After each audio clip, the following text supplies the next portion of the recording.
दूसरा मैंने एक मुहिम शुरू की है, भाजपा भगाओ हरियाणा बचाओ मुहिम। उसके तहत मैं जनसभाएं कर रही हूँ गाँव में, जहाँ 5 अंक रद्द कर दिए हैं कोर्ट ने। उसके लिए मैं इनको इतने पत्र लिख चुकी हूँ, 380 पत्र लिख चुकी हूँ मैं इन्हें, कि ये इस पॉलिसी में आपको संशोधन करना चाहिए, वरना जिस दिन ये खारिज हुई उस दिन हजारों लाखों बच्चों का भविष्य अंधकारमय हो जाएगा। आपको नायब सैनी जी कह रहे हैं कि ये भर्ती रोको कहेंगे। एक होता है काम करना, एक होता है काम करने का नाटक करना। तो काम करने का नाटक शुरू हो चुका है। खट्टर साहब के खिलाफ बहुत ज़्यादा एंटी इनकम्बेंसी हो गई थी। हर एक मामले में लोग उन्हें नापसंद करने लगे थे। तो इन्हें ये हुआ कि चेहरा बदल देते हैं। चेहरा बदलने से नीतियाँ नहीं बदली, कुछ नहीं बदला। वही हो गया कि वो पुराना सामान था, बस नया पैकेट ले आए हैं। अब लोकसभा चुनाव हुआ है और 100 मीटर की दूरी पे ही जी अब सांसद बन गए हैं जयप्रकाश जी। वो भी लगातार कलायत में ही अपने बेटे के लिए प्रयास कर रहे हैं। तो फिर इस तरह जो कांग्रेस में कई कैंडिडेट हो रहे हैं, तो क्या लगता है आप कितने हैवी हो इसमें? देखिए, उनका बेटा रेस में ही नहीं है, चाहे वो कुछ भी कहें। 70,000 करोड़ रुपए कर्जा था हरियाणा के ऊपर। आज 2024 में 3.5 लाख करोड़ रुपए कर्जा है। ऐसा किया क्या हरियाणा सरकार ने? आपने ऐसी कौन सी यूनिवर्सिटी बना दी, ऐसा कौन सा थर्मल पावर स्टेशन खड़ा कर दिया, ऐसी कौन सी चीज़ बनाई है जहां इतना सारा पैसा खर्च होकर उसके बाद इतनी महंगाई है? नमस्कार दोस्तों, द एयर न्यूज़ में आपका स्वागत है। दोस्तों, मेरे साथ आज कांग्रेस नेत्री श्वेता ढूढ़ है और इससे पहले मैडम बहुत सारे मुद्दे उठाती रहती हैं छात्रों के लिए, और अब भी उठा रही हैं, अब बल्कि ज़्यादा उठा रहे हैं। मैम, स्वागत है आपका द एयर न्यूज़ में। बहुत बहुत धन्यवाद, और आपके सभी दर्शकों को मेरा प्रणाम। जी, आप सरकार को हमेशा कुछ न कुछ मुद्दों पे घेरते रहते हो। अब भी आप लगातार प्रेस कॉन्फ्रेंस के माध्यम से टीजीटी को लेकर सवाल उठा रहे हो, सीईटी को लेकर। तो ये भर्तियाँ 5 अंक का काफ़ी, हाँ, एचसीएस का है, तो काफ़ी नुकसान है। तो आपको नायब सैनी जी कह रहे हैं कि ये भर्ती रोको कहेंगे। देखिए, मुद्दे उठाना, जो अभ्यर्थियों का दुख है, दर्द है, वो सरकार तक पहुंचाना, उसे मैं अपना उत्तरदायित्व समझती आई हूं, और काफ़ी लंबे समय से मैं वो उठा रही हूं। भर्ती रोको गैंग जो वो बोल रहे हैं, उनसे पूछना चाहिए कि वो किस लिए हमें बोल रहे हैं, क्योंकि खुद वो और उनके जो कानूनविद, उनके जो सरकारी वकील हैं, वो कोर्ट में ही नहीं जाते हैं बहुत सारी तारीखों पे। वो खुद ही भर्तियां नहीं बचाते हैं। अब ये ग्रुप सी और डी जो सीईटी के माध्यम से हुआ, जहां 5 अंक रद्द कर दिए हैं कोर्ट ने, उसके लिए मैं इनको इतने पत्र लिख चुकी हूँ, 380 पत्र लिख चुकी हूँ मैं इन्हें, कि ये इस पॉलिसी में आपको संशोधन करना चाहिए, वरना जिस दिन ये खारिज हुई उस दिन हजारों लाखों बच्चों का भविष्य अंधकारमय हो जाएगा। नहीं माने। मैंने कहा आप सीईटी क्वालिफाई कर दें, बहुत ज़्यादा ज़रूरी है, बच्चों का भविष्य खराब हो जाएगा। नहीं किया। 3.5 साल से इन्होंने दूसरा सीईटी नहीं लिया है, 1 साल में 2 लेने चाहिए थे। तो ये सारी भर्तियाँ खुद पहुँचा रहे हैं, और अब कह रहे हैं हम सुप्रीम कोर्ट जाएंगे, इसको बचाएंगे। जब असंवैधानिक करार हो गया है, सब कुछ हो गया, आप सुप्रीम कोर्ट में जाके क्या कर लेंगे? उसमें बहाने मारते हैं कि अभी कोर्ट की छुट्टियां चल रही हैं, कोर्ट की छुट्टियों के बाद जाएंगे। वेकेशन बेंचेस चलते हैं, आप कभी भी जा सकते हैं, छुट्टियों में भी बेंचेस लगती हैं, आप जा सकते हैं। तो भर्ती रोको गैंग, जो असल भर्ती रोको गैंग है, वो है सरकार की मंशा नहीं है। ग्राम सचिव पटवारी, केनाल पटवारी 3.5-4 साल पहले निकली हुई थी, वहाँ कर सकते थे। लीक हुआ, फिर सीईटी का जुमला देके सब कुछ इसके अंदर डाल दिया, फिर वो भी पूरा नहीं करवा पा रहे हैं। तो भर्ती रोको गैंग कौन हुआ? इनके ऊपर जो आरोप लगा रही हूँ वो सही आरोप लगा रही हूँ, बच्चों के हैं जो बोल रही हूँ। जी, तो बिल्कुल इसके साथ साथ आप कलायत के अंदर काफ़ी एक्टिव हो। तो आजकल जैसे डोर टू डोर चला हुआ है, क्या कुछ प्रोग्राम आप चला रहे हो, क्योंकि विधानसभा का चुनाव भी नज़दीक है?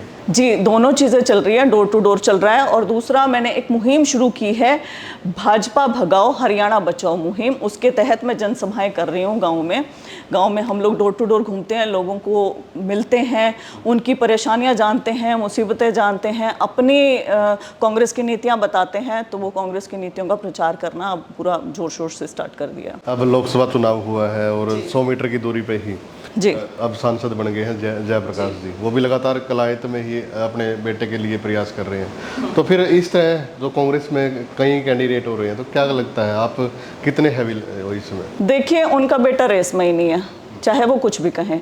वो हिसार संसदीय क्षेत्र से बने हैं सांसद। वो बेटे के लिए कुरुक्षेत्र संसदीय क्षेत्र से एक विधानसभा कलायत के लिए सीट मांग रहे हैं, जो कि हरियाणा के गठन से लेके आज तक हुआ नहीं है। तो ये बड़ा असंभव है ये रूल में ही नहीं है। प्लस दूसरी चीज़ कि उनके बेटे की पहचान क्या है, क्या काबिलियत है, क्या योग्यता है, क्या उपलब्धि है। मैं अपने आप को एक बहुत हैवी कैंडिडेट मानती हूँ। जो लोग बोल रहे हैं ना, मैं क्यों कह रही हूँ इस चीज़ को अपने आप को, मैंने हरियाणा में एक बहुत बड़ी मुहिम खड़ी की है। बेरोजगारों के लिए कोई नहीं लड़ता था, कोई बात नहीं करता था, भर्तियों में भ्रष्टाचार के लिए कोई बात नहीं करता था, कोई खड़ा नहीं होता था, कोई सरकार से सवाल नहीं करता था, कोई कोर्ट तक नहीं जाता था। डरते थे, मुंह छुपाते थे कि मुंह छुपा लेते हैं, कहीं हमारा चेहरा सामने आ जाए, नाम सामने आ जाए और हमारे इंटरव्यू के नंबर कट जाएं, कहीं हम टारगेट हो जाएं और कल को हमें नौकरी ना मिले। वो मुहिम खड़ा करना 22 के 22 जिलों में अपनी योग्यता के बल पे नाम कमाया। तो जब लोग बोलते हैं, पत्रकार बोलते हैं, तो मैं आप लोगों के माध्यम से ही लोगों को भी कहना चाहूँगी कि आपकी बेटी में कोई कमी नहीं है, आपकी बहन में कोई कमी नहीं है। मैंने लगातार मुद्दे उठाए हैं, लगातार काम किया है और मैं ये जानती हूँ कि मेरा नाम काटना बड़ा मुश्किल हो जाएगा। बाकी आला कमान जो कहेगा वो मुझे मंजूर रहेगा, जिसको भी टिकट मिलेगी मैं उसके साथ रहूँगी। कहीं ना कहीं जो गुटबाजी है कांग्रेस के अंदर, जैसे हुड्डा गुट माना जाता है, एसआर के गुट माना जाता है, तो रणदीप सिंह सुरजेवाला जी वाले गुट में आपको गिना जाता है, तो ये चीज़ें कहीं ना कहीं नुकसान नहीं करेंगी? नहीं, गुटबाजी एक्चुअली क्या है, गुटबाजी कुछ है नहीं ऐसा। कांग्रेस है और कांग्रेस की नीतियों का सब अपने अपने ढंग से प्रचार कर रहे हैं, ठीक है। जैसे जब हमें हम आज़ादी के लिए लड़ रहे थे तो मॉडरेट और एक्सट्रीमिस्ट, मतलब कि नरम दल और गरम दल, दो तरीके के दल थे कि अपने अपने तरीके से वो लड़ रहे थे। हालांकि एक दूसरे से क्या पता सहमति हो ना हो, लेकिन लड़ आज़ादी के लिए रहे थे। लड़ हम कांग्रेस की नीतियों के प्रचार करने के लिए, हम हरियाणा में देश में कांग्रेस लाने के लिए लड़ रहे हैं। तो वहाँ अपनी अपनी पसंद हो सकती है। मैं रणदीप सिंह सुरजेवाला जी को पसंद करती हूँ, मुझे वो बहुत वैचारिक लगते हैं, बहुत दूरदर्शी लगते हैं, बहुत इंटेलिजेंट लगते हैं। जी, तो जो आपने नारा दिया कि गांव से बीजेपी को भगाओ, तो कितना कुछ असर मिल रहा है, कितना कुछ आशीर्वाद? बहुत अच्छा लग रहा है, क्योंकि कलायत पे यदि आप देखें एमपी के चुनाव में भी बहुत अच्छी लीड मिली है। तो वहाँ पे लोगों के मन में ही ये चीज़ है कि हमें भाजपा को यहाँ से निकालना है। भाजपा ने हमारे लिए कुछ नहीं किया है, यहाँ मूलभूत सुविधाएं तक नहीं है। और जो क्षेत्र लोग क्या करते हैं, मान लीजिए कोई भी चुनाव लड़े तो क्षेत्रीय मुद्दे बड़े हो जाते हैं।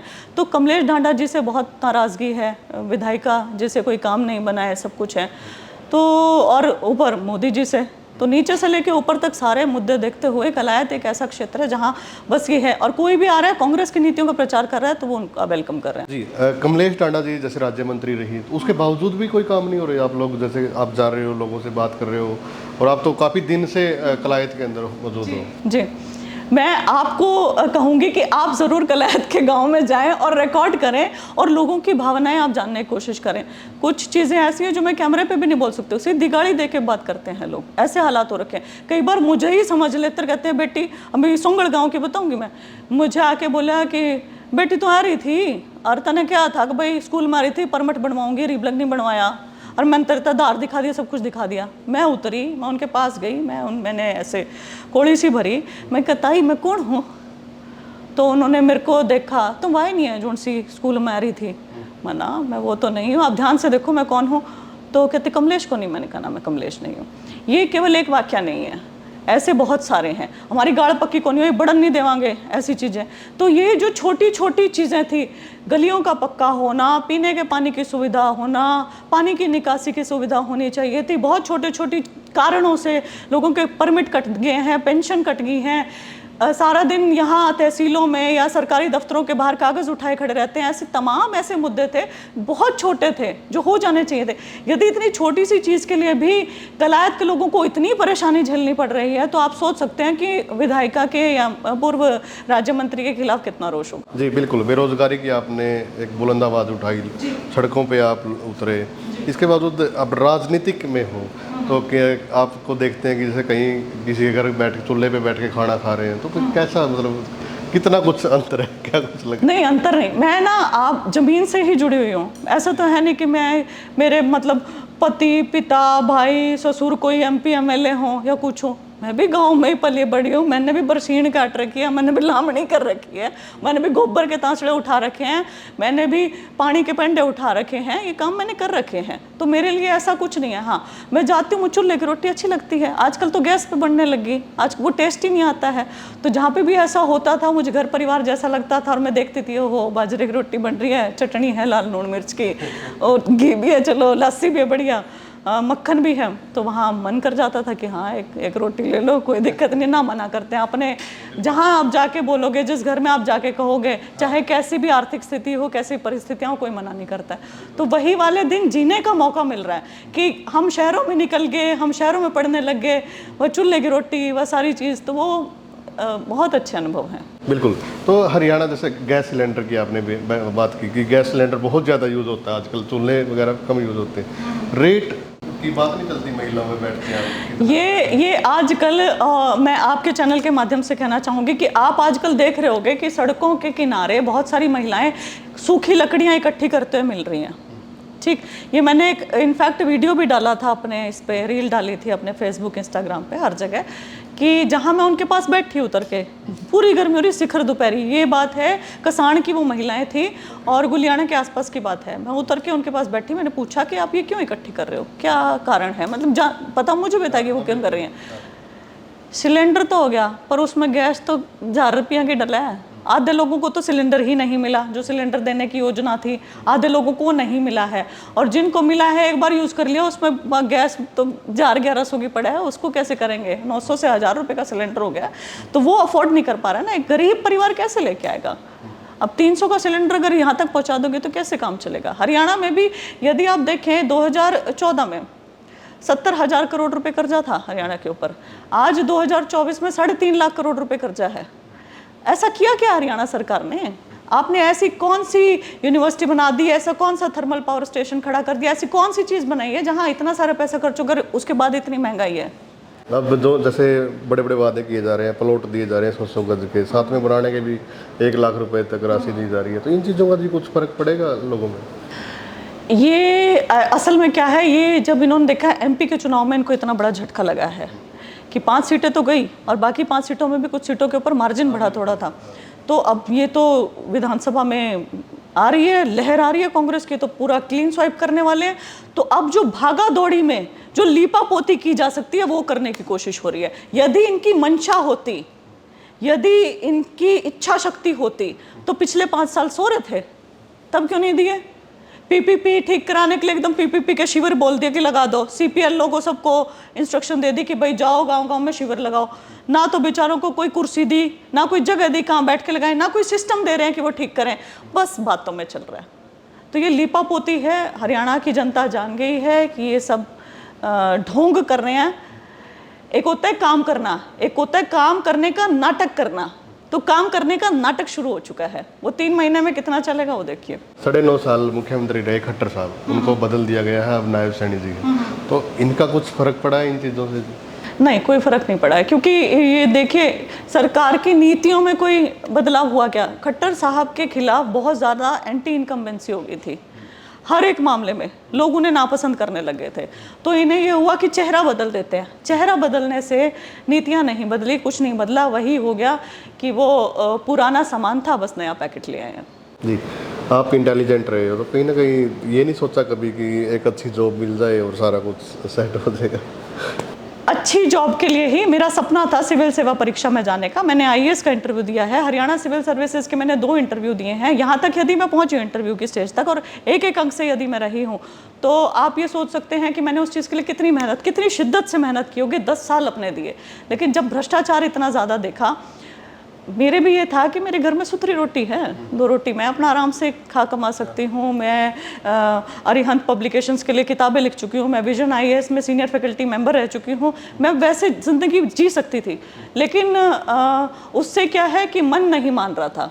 एक था संघर्ष का रास्ता कि ये वाला चुनना पड़ेगा, वरना यही चीज़ें होती रहेंगी, यहाँ कोई बदलाव के लिए खड़ा नहीं होगा, बच्चे बेचारे यूं ही बैठे रहेंगे, मायूस होते रहेंगे कि आज मेरे साथ ये हो गया, कल मैं फिर ये करता हूँ, कल मेरे साथ ये होगा, और यहाँ तो यही होता है। तो उसको बदलने की बहुत ज़्यादा ज़रूरत थी। तो वो स्टार्ट तो मैंने अपने ही मुद्दे से किया था, लेकिन फिर जैसे जैसे लोग जुड़ते गए काफिला बनता चला गया और मुहिम खड़ी होगी।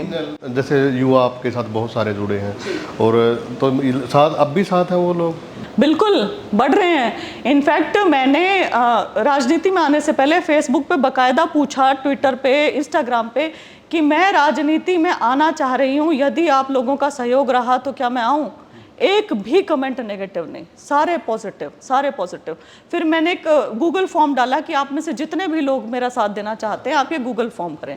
आप मानेंगे नहीं, हजारों की संख्या में बच्चों के आए हैं, यहाँ से नहीं, हर एक जिले से, अपने फ़ोन नंबर के साथ, नाम के साथ कि दीदी मैं जुड़ना चाहता हूँ, मैं आना चाहता हूँ, मैं जुड़ना चाहता हूँ। तो मेरे साथ सबसे अच्छा ये है कि युवाओं ने मेरा बहुत ज़्यादा साथ दिया। मैं जिस भी गांव में जाती हूँ मुझे युवा सबसे पहले जानते हैं, इकट्ठे हो जाते, कहते श्वेता आएगी, बहन जी आएगी, बहन जी ने हमारी लड़ाई लड़ रखी है। तो मुझे उसका बहुत फ़ायदा मिला है।